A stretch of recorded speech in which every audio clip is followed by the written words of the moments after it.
Hi! Welcome to my channel. 'Devanshi Parinayam' episode number 10. Boat ఒడ్డుకి వచ్చిన తర్వాత రుద్ర కిందకి దిగి దేవాంశిని దింపుతాడు. నెక్స్ట్ ఏంటి? అరటి తోటలు, కొబ్బరి తోటలు, వరిచేలు, పొలాల మధ్య చిన్న చిన్న పంట కాలువలు చూడడానికి చాలా బాగుంటుంది అని కిరణ్ అంటాడు. అలాగే అని ముగ్గురు వెళ్తుంటారు. ఇక్కడి నుంచి కారు వెళ్ళడం కుదరదు. నడుచుకుని వెళ్ళాలి అని కిరణ్ అంటాడు. అలాగే అని కారు పక్కన పెట్టి నడుచుకుంటూ వెళ్తారు. ప్యాంట్ కొంచెం పైకి పెట్టుకోండి సార్, లేదంటే మట్టి అంటుకుంటుంది. పొలాలకి నీళ్లు పెట్టి ఉన్నాయి అని కిరణ్ అంటాడు. నువ్వు కూడా పైకి పెట్టుకో దేవాంశి అని రుద్ర అంటాడు. ఒక పక్క పొలం, పొలానికి ఆనుకుని ఒక మనిషి మాత్రమే నిలబడగలిగే దారి, దానికి ఆనుకుని ఒక పంట కాలువ ఉంటుంది. చూసుకుని నడువు దేవాంశి, పడిపోతావు అని దేవాంశి చెయ్యి పట్టుకుని నడుస్తాడు. కొంత దూరం వెళ్ళిన తరువాత పక్కన ఉన్న అరటి తోటలోనికి వెళ్ళాలంటే అక్కడ ఉన్న పంట కాలువ దాటి వెళ్ళాలి. అది దాటడానికి పడిపోయిన తాడి చెట్టు మొదలుని వంతెనగా ఉపయోగించి ఉంటుంది. కిరణ్ దాటుకుని గబగబా వెళ్ళిపోతాడు. రుద్ర దాటబోతుంటే ఆగు బావా, వద్దు పడిపోతావు అంటుంది. పడిపోతే ఏమవుతుంది? కనీసం నీళ్లు మోకాళ్ళ లోతు కూడా లేవు. చూడు, ఎందుకు భయం? నా చెయ్యి పట్టుకుని నెమ్మదిగా రా అంటాడు. అయినా దేవాంశి నడవడానికి భయపడిపోతుంది. నా వల్ల కాదు బావా అని అంటుంది. సరే అయితే అని దేవాంశి వెనుకకు వెళ్ళి 2 చేతులతో తనని ఎత్తుకుంటాడు. నేను దాటిస్తాను అని రుద్ర అంటాడు. రుద్ర మెడ చుట్టూ చేతులు వేసి పట్టుకుంటుంది. ఎత్తుకున్న రుద్రని అలా చూస్తూ ఉంటుంది. రుద్ర దాటేసి కిందకి దించుతాడు. అయినా అలాగే చూస్తూ ఉంటుంది. దేవాంశి రా వెళ్దాం అని అంటాడు. అలా అరటి తోటలు దాటుకుని కొంచెం ముందుకు వెళ్తారు. అక్కడే ఒక కొబ్బరి తోట కూడా ఉంటుంది. ఇద్దరికీ అక్కడ ఉన్న కొబ్బరి చెట్టు ఎక్కి కిరణ్ కొబ్బరి బొండాలు దించుతాడు. నీకు చాలా టాలెంట్ ఉంది. ఏ సపోర్ట్ లేకుండా చెట్టు భలే ఎక్కావు అని దేవాంశి అంటుంది. లేదు మేడం, ఈ ఊరిలో ఉండే ఏ అబ్బాయికైనా చెట్టు ఎక్కడం వెన్నతో పెట్టిన విద్య అని కిరణ్ అంటాడు. కొబ్బరి నీళ్లు తాగి ముందుకు వెళ్తుంటారు. అక్కడ కొంతమంది ఆడవాళ్ళు వరి నాటుతూ కనిపిస్తారు. అక్కడికి వెళ్ళిన వాళ్ళు ఎలా నాటుతున్నారు అని దేవాంశి ఇంట్రెస్ట్‌గా చూస్తుంది. మేడం గారు, మీరు కూడా నాటుతారా ఏంటి అని ఒక పెద్దావిడ అడుగుతుంది.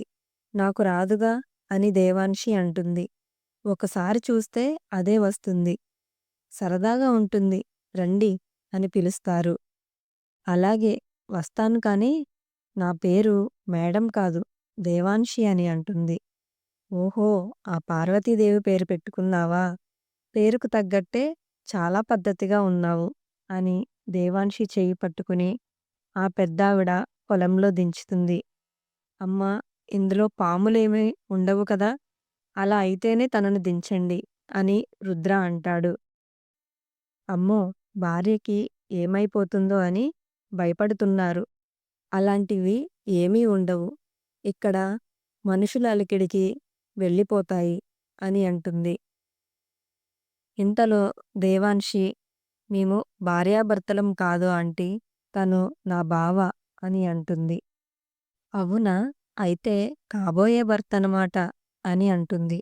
ఇంతలో రుద్ర, బావ మరదలుగా పుడితే భార్యాభర్తలు అయిపోతారా ఏంటి అని అంటాడు.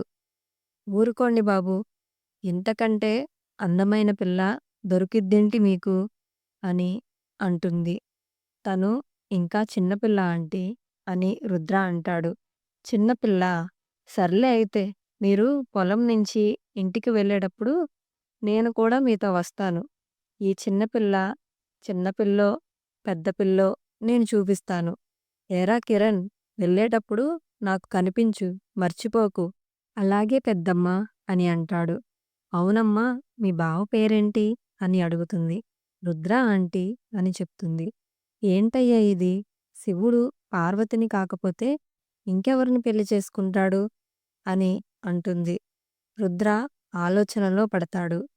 దేవాంశి వంగుని వరి నాటుతుంటే ఆ జుట్టు ముఖం మీద పడుతుంటే వాటిని ఆ మట్టి చేతితోనే వెనక్కి నెడుతూ ఉంటుంది. దేవాంశిని అలా చూడగానే ఎంతో ముద్దుగా అనిపిస్తుంది. దేవాంశి ఇంక చాలు రా, ఎండ ఎక్కువగా ఉంది అని రుద్ర అంటాడు. వెళ్ళు, మీ కాబోయే మొగుడు పిలుస్తున్నాడు. అక్కడ బోరు ఉంది. చేతులు కాళ్ళు కడుక్కోమ్మా అని చెప్తుంది. మీరంతా ఎప్పుడూ ఇలా ఆడుతూ పాడుతూ అందరూ కలిసి పని చేసుకుంటారా అని దేవాంశి అడుగుతుంది. మరి అందరం సరదాగా కలిసికట్టుగా పాటలు పాడుకుంటూ పని చేస్తే పని చేసినట్లు కూడా ఉండదు అని అంటుంది. దేవాంశికి చెయ్యి అందించి రుద్ర పైకి ఎక్కిస్తాడు. ఇప్పుడు నీ చేతులు కూడా బురదైపోయాయి అని దేవాంశి అంటుంది. రుద్ర తన జేబులో నుంచి కర్చీఫ్ తీసి ముఖానికి అంటుకున్న మట్టిని తుడుస్తూ మళ్ళీ కళ్ళలోకి వెళితే నీకు ఇబ్బంది అవుతుంది అని అంటాడు. ఏంటి బాబూ, ఇలాంటివన్నీ వేరే ఎవరికో భార్యగా వెళ్ళిన తర్వాత చెయ్యగలవా? ఆ హక్కు నీకు ఉంటుందా అని ఆవిడ అంటుంది. దేవాంశి మీద నాకు హక్కు ఉండదా? లేదు, దేవాంశి మీద నాకు పూర్తి హక్కు ఉంది అని అనుకుంటాడు. అంతలోనే నిజంగా హక్కు ఉండదా? దేవాంశి భర్త నన్ను దూరంగా ఉండమంటే అని తనలో తానే మదనపడుతుంటాడు. బావా, వాళ్ళ మాటలు పట్టించుకోకు, రా వెళ్దాం అని కాళ్ళు చేతులు కడుక్కోవడానికి బోర్ దగ్గరికి వెళ్తుంది. రా బావా, నువ్వు కూడా కడుక్కో అని దేవాంశి అంటుంది. రుద్ర కూడా దేవాంశి దగ్గరికి వెళ్తాడు. దగ్గరికి రాగానే దేవాంశి వాళ్ళ బావ వెనుకగా వచ్చి రుద్రని ముందుకు తోస్తుంది. అలా తోయటంతో వాటర్లో తడిచిపోతాడు. అది చూసి దేవాంశి నవ్వుతూ ఉంటుంది. నన్నే వాటర్లోకి తోస్తావా? ఇప్పుడు నిన్ను ఏం చేస్తానో చూడు అని దేవాంశి దగ్గరికి వచ్చి వెనక నుంచి తన నడుము మీద చేతులు వేసి తనని పైకి లేపి ఎత్తుకుని తీసుకొచ్చి బోర్ కింద నిలబెడతాడు. పూర్తిగా తడిచే వరకు దేవాంశిని వదలకుండా అలాగే పట్టుకుని ఉంటాడు. వదులు బావా, నాకు కితకితలు వస్తున్నాయి అని అంటుంది. దేవాంశి మెడవంపుల్లో తలపెట్టి నన్ను తడిపావుగా, ఇప్పుడు బాగుందా అని రుద్ర అడుగుతాడు. రుద్ర పెదవులు దేవాంశి మెడను తాకగానే మైకంతో కళ్ళు మూసుకుంటుంది. దేవాంశి నెమ్మదిగా వెనుకకు తిరిగి రుద్ర కళ్ళలోకి చూస్తూ ఉంటుంది. రుద్ర కూడా దేవాంశిని అలాగే చూసి దేవాంశికి ముద్దు పెట్టుకోబోతుంటాడు. తెలియకుండానే దేవాంశి ముఖాన్ని రెండు చేతులతో దగ్గరికి తీసుకుంటాడు. ముద్దు పెట్టుకునే టైంకి పక్కన పెట్టిన రుద్ర ఫోన్ రింగ్ అవుతుంది. వెంటనే రుద్ర సృహలోకి వచ్చి దేవాంశిని వదిలేసి, సారీ, నాకు ఏమైందో తెలియదు, తప్పుగా అనుకోకు దేవాంశి అని అంటాడు. ఫోన్ ఎవరు చేశారు అని చూస్తే జాన్వి చేసి ఉంటుంది. రుద్ర ఫోన్ లిఫ్ట్ చేసి, చెప్పు జాన్వి, ఎందుకు ఫోన్ చేశావు అని రుద్ర అడుగుతాడు. జాన్వి పేరు విని దేవాంశి అక్కడి నుంచి నెమ్మదిగా నడుచుకుంటూ వెళ్ళిపోతుంది. దేవాంశి వెళ్ళిపోవడం చూసిన రుద్ర, జాన్వి, నేను తర్వాత ఫోన్ చేస్తాను అని కట్ చేస్తాడు. రుద్ర పరిగెత్తుకుంటూ దేవాంశి దగ్గరికి వెళ్ళి చేయి పట్టుకుని, ఏంటి, నన్ను అక్కడ ఒక్కడినే వదిలేసి వెళ్ళిపోతున్నావు అని అడుగుతాడు. ఎప్పుడూ నీ పక్కనే ఉండలేను కదా బావా, జాన్వి ఫోన్ చేసిందిగా, మీ ప్రైవేట్ స్పేస్లో నేను ఉండాలనుకోవట్లేదు అందుకే వచ్చేశాను అని దేవాన్షి అంటుంది. దేవాన్షి మాట్లాడిన మాటలు రుద్రకి చాలా బాధగా అనిపిస్తుంది. అయ్యో! ఇప్పుడు ఏమైంది బావా? అలా మూడీగా ఉన్నావు. రా వెళ్దాం. నాకు ఆకలేస్తుంది అని దేవాన్షి అంటుంది. తిరిగి వెళ్ళేటప్పుడు మళ్ళీ ఆ చిన్న కాలువని దాటడానికి దేవాన్షి ఆలోచిస్తూ ఉంటుంది. రుద్ర అది అర్థం చేసుకుని మళ్ళీ ఎత్తుకుని దాటిస్తాడు. దేవాన్షిని చూస్తూ మన పెళ్ళిళ్ళు అయితే మన మధ్య దూరం కూడా పెరుగుతుందా? నేను నీకు ఏమీ కానా? ఎందుకు నా మనసంతా అల్లకల్లోలంలా ఉంది అని అనుకుంటాడు. ఇంతలో వెనక నుంచి ఏంటి బాబూ కిందకి దించుతారా? లేదంటే ఇంటి వరకు ఇలాగే తీసుకెళ్తారా? అని వినిపిస్తుంది. రుద్ర దేవాన్షిని కిందికి దించి ఎవరు అని వెనక్కి తిరిగి చూస్తాడు. ఆంటీగారు మీరా? అప్పుడే పని అయిపోయిందా? అని రుద్ర అడుగుతాడు. నీకు ఒకటి చూపిస్తాను అని అన్నానుగా, అందుకే మీతో వస్తున్నా అని చెప్తుంది. వెంటనే రుద్ర కిరణ్ వైపు చూస్తాడు. సార్ అది పెద్దమ్మ వెళ్ళేటప్పుడు చెప్పమని చెప్పిందిగా, అందుకే చెప్పాను అని అంటాడు. అలా కారు దగ్గరికి వెళ్తారు. నలుగురు కలిసి కారులో ఇంటికి వెళ్తారు. ఏంటి అక్కా! నువ్వు కూడా కారులో వచ్చావు? అని కిరణ్ వాళ్ళమ్మ అడుగుతుంది. చెప్తాను గాని, ముందు నువ్వు నాతో రా అమ్మా! అని తీసుకెళ్తుంది. దేవాన్షి ముందు తల తుడుచుకో అని రుద్ర అంటాడు. అలాగే తుడుచుకుంటుందిలే అని చెప్పి లోపలికి వెళ్ళి తలుపులు వేస్తుంది. రుద్ర కూడా డ్రెస్ చేంజ్ చేసుకుని కూర్చుంటాడు. ఎందుకు ఆంటీ తలుపు వేశారు? అని దేవాన్షి అడుగుతుంది. నిన్ను చిన్నపిల్ల అంటున్నాడుగా, అందుకే ఒకసారి చీర కట్టుకుని మీ బావ ముందుకు వెళ్ళు. అప్పుడు చెప్పమను నువ్వు చిన్నపిల్లవని అని అంటుంది. వద్దు ఆంటీ బావకి నేను ఇలాంటి బట్టలు వేసుకోవడం ఇష్టం లేదు అని అంటుంది. అలా అని మీ బావ చెప్పాడా? ఎందుకు వేసుకోవద్దన్నాడు? అని అడుగుతుంది. ఆ రోజు కాలేజీలో జరిగిందంతా ఆవిడికి చెప్తుంది. అలా చెప్పు. నిన్ను అలా చూసి ఎవడైనా ఎగరేసుకుపోతారేమో అని భయం. ఇప్పుడు ఏమీ అనడులే అని దేవాన్షికి చీర కడుతుంది. పైట చెంగుకి చిన్న పిన్ను పెట్టి చీర చెంగు కిందకి వదిలేస్తుంది. ఇప్పుడు వెళ్ళు అని పంపిస్తుంది. దేవాన్షి రుద్ర దగ్గరికి వస్తుంది.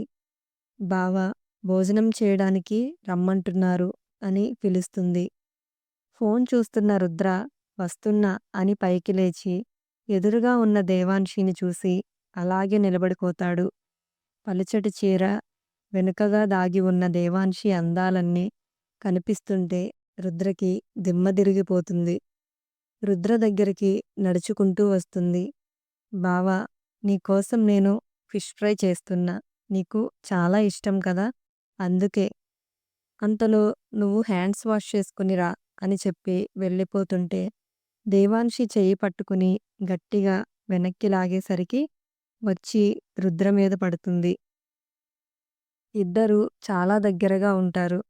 ఒకరి శ్వాస ఒకరికి వెచ్చగా తగులుతుంది. బావా అని దేవాన్షి అంటుంది. నీకు వంట చేయడం రాదు కదా, చేతులు ఏమైనా కాల్చుకుంటావు, వద్దు అని అంటాడు. లేదు బావా నేను జాగ్రత్తగానే ఉంటాను, నువ్వేమీ భయపడకు అని అంటుంది.